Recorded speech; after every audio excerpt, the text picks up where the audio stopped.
Hey YouTube, we are back to go ahead and reassemble this iPad 2. We've got some 5mm 3M rubberized adhesive tape that we're going to be using to go around the outside of this. So we're going to go ahead and just cut it to fit and just use long strips all the way around the entirety of the frame, with a couple of exceptions near the camera and near the power buttons.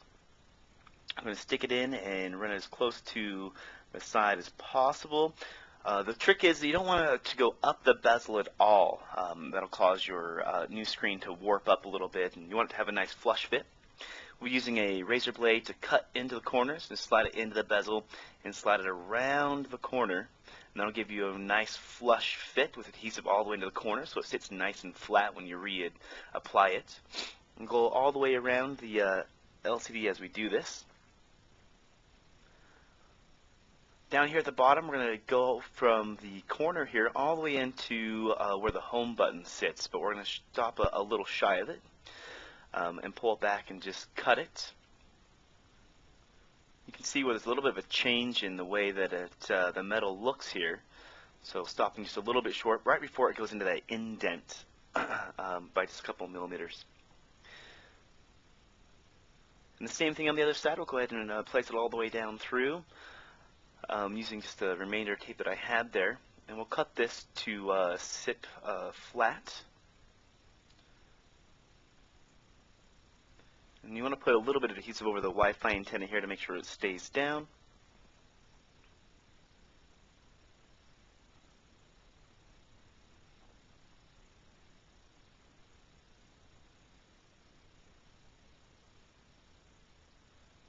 All right. And we got a little piece of rubber adhesive still on there. We'll go ahead and pull it off. One thing you don't want to do is you don't want to double up adhesive on this as well, because you want it to sit very, very flat when you put it in so it's nice and flush. We're going to run a long piece of tape down this side as well. Now, you'll see an indent where the volume button is at. You want to stop just shy of that and run the tape all the way down into the corner down here.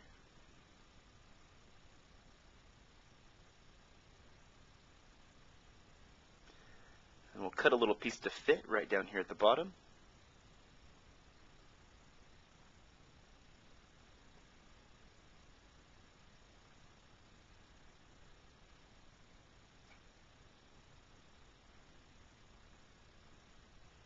Alright, we made it a little long. We don't want it to overlap, so we'll cut this smaller portion off right here. And our tape stayed, unfortunately, so let's go ahead and pull that up here real quick. There we go.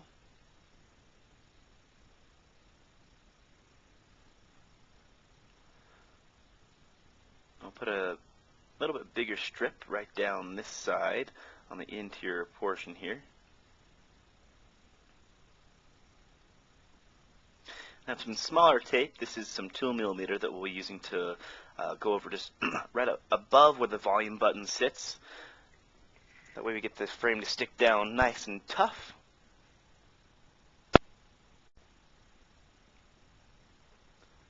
Right here is where I'm talking. You want to be careful not to cover the screw hole for the LCD like I just did in this video. That's alright, we'll cut it out when we put our LCD back in.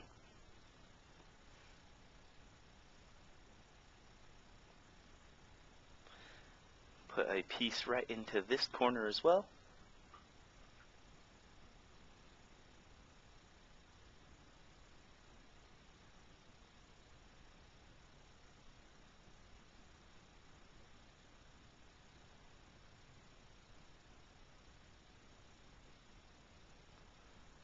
Alright, and starting here at the top as well, we'll go ahead and cut the piece that I put here at the top nice and flat.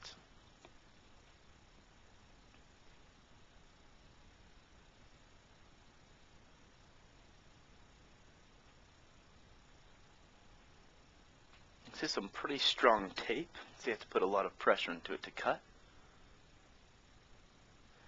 And sometimes when you pull the tape away, it'll leave a little bit of residue that will pull off.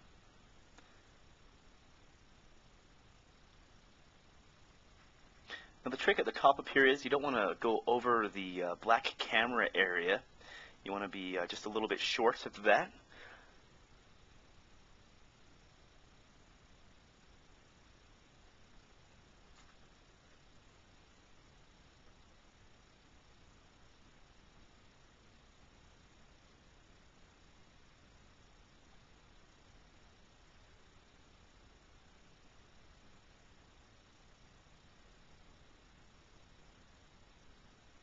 I'll cut just a little tiny piece to fit right in here.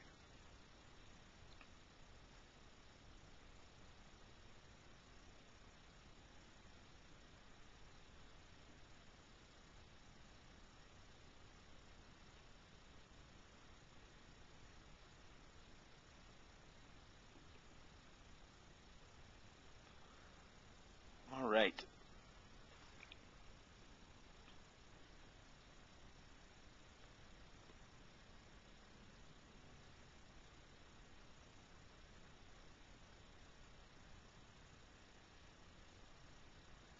Now there are a couple things that we want to make sure we retain from our old piece of glass that we pulled off. I'd mentioned the home button and the metal camera clip at the top. So you're going to want to make sure you have those. And we're just going to make sure all this adhesive all the way around is pushed down nice and tight. So when we go to pull it all off, that it stays there. So here's the camera clip that I was just talking about. We want to go ahead and just pry this off nice and gently. It's not very thick metal. You don't want to bend it. Just put on a light amount of adhesive so you don't have to be really, really gruff to get it off. Just slide a pry tool underneath it and it should pop right off for you.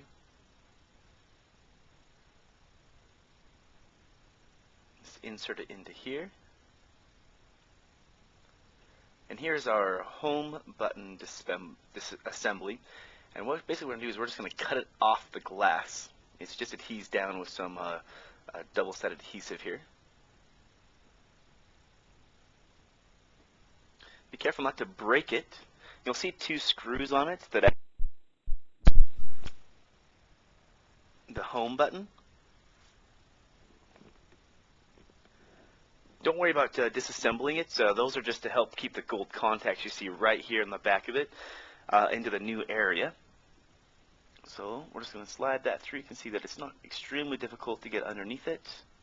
And just pry it up like so. And just pull it off. We will need the home button out of this as well if it didn't come with a new one in your new assembly.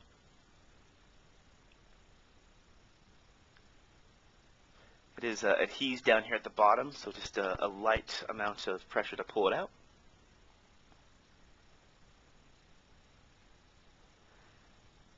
And we'll go ahead and put this in our new assembly.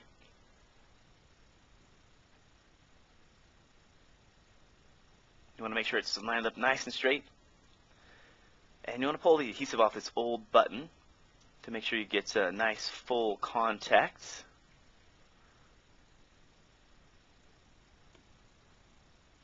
When you press the button on the new screen, nothing's worse than having a home button that doesn't function correctly or feels soft.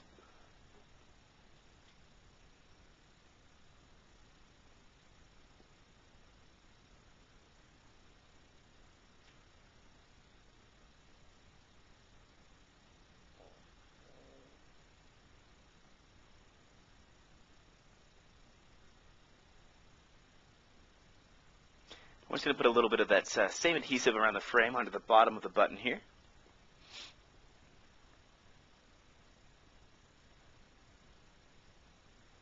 I'm going to put it on both sides.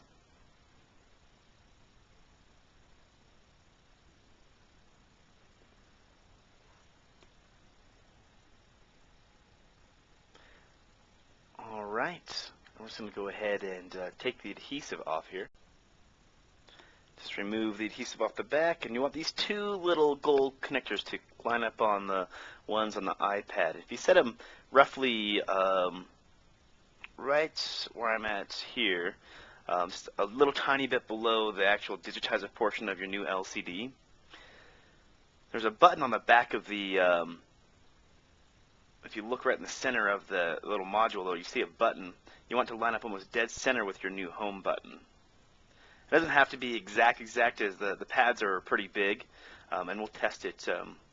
Make sure the button's still functioning and that it presses down, which it does. Make sure it fills nice and good.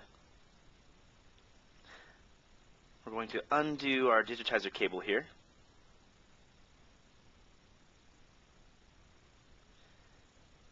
And we are going to slide it into the slot we took the old cable out of. And it's kind of tricky, but if you put your finger on top of it and pull just towards you, it should slide in. You'll see little lines on it that it should line up pretty close. It doesn't have to be exact.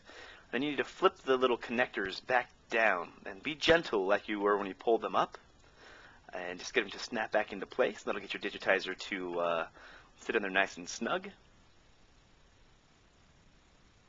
We're going to remove the adhesive protector off the back of it, and we're going to push the cable down.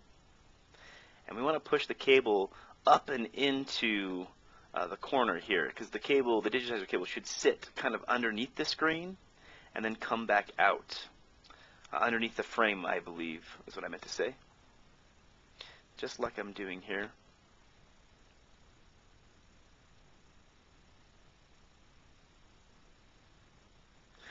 Now that we've done that, we're going to go ahead and reassemble our LCD screen into the iPad 2. We're going to go ahead and reinsert the gold connector here. And once we've done that, we can go ahead and flip the metal bar back down. And we can insert our LCD back into place. And it should pop right back in. You may need to push down just a little bit in the corners to get it to set. Nice and flush. And there's that adhesive that I forgot to remove of the upper screw portion, so I'm just going to pull back and cut it off a little bit.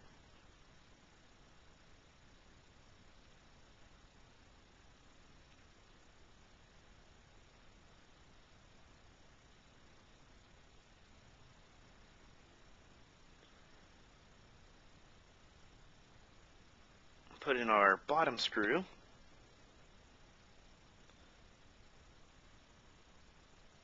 The camera's just not wanting to focus here. Not at all. There we go.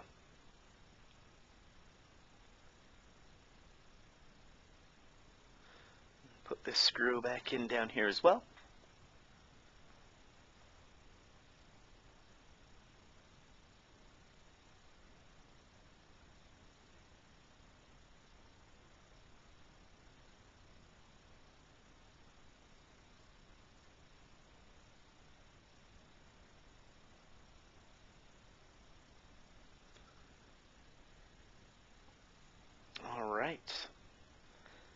Just going to use my microfiber cloth here and just to make sure there's no fingerprints or dust underneath here as we're going to be sealing it shut.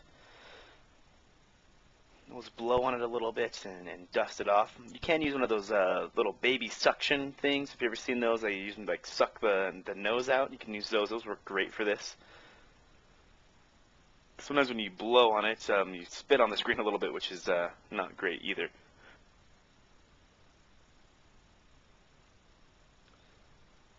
Alright, we're just going to double check and make sure that we are set here. Everything's looking good. It's going to line up well.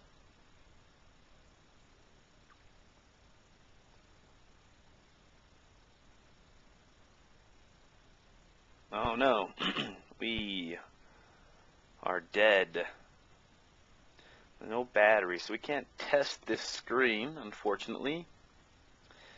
And I think anybody who owns an iPad knows that you have to let it charge for a little bit. I don't actually have a wall charger for this one, as it's one of my customers, and I actually don't own an iPad.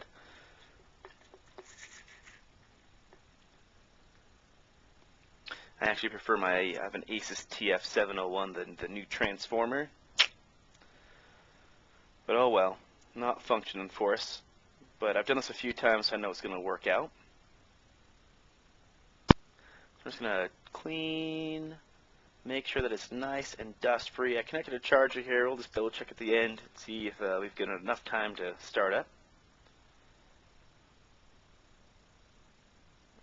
Alright.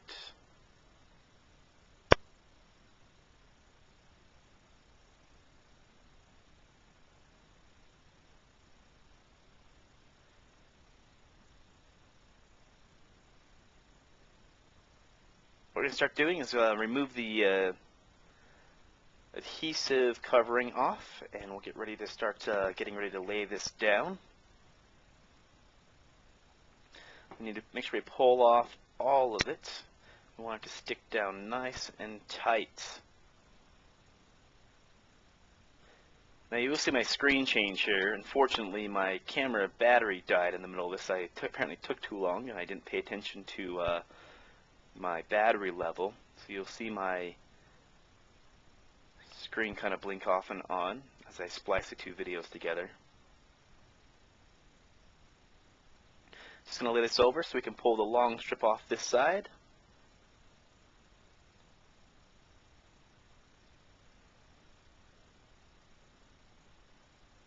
Alright. Like I said, my camera died, so I plug it back in and turn it back on. And right where I left it off, I pulled the adhesive off that left-hand side. We're putting our metal camera clip back in there since it kind of popped off.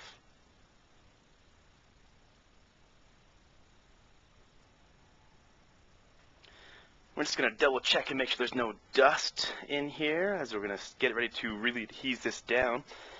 I want to make sure that there's no contaminants left behind.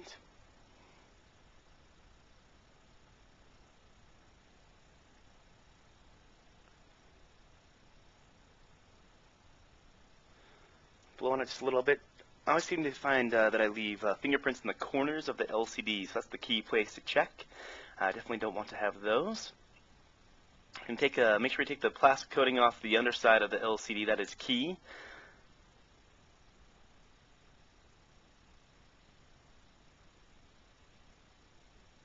I'm going to put the corners in at the bottom and then slide down towards the top. And looking here, my camera little clip didn't sit in here straight. So before I ever adhere anything down completely, I always double check everything, make sure all the buttons that I've replaced function properly. I'm just going to try to pull this up here just a little bit and just get one of my tools in here to pull this camera piece back into place.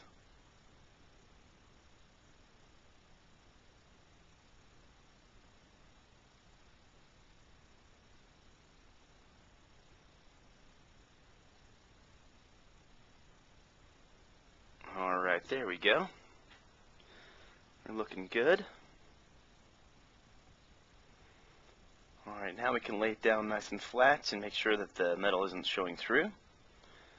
Alright, now we can really adhere the rest of the glass to the iPad. All the way around, you want to hit every single spot, every part of the glass, and make sure all the corners are in, and extra pressure in the corners, all the way around, and make sure it's sitting flush into the bezel. If it sits high or you see some bumps, you can use a little bit of heat to move it, but it won't move a lot. So when you first put it in, you want to make sure that you put it in nice and flush. Start with one of the corners first, make sure it fits in. Move to another corner on the exact same side, and then lay it down that way. I find that to give us the best fit.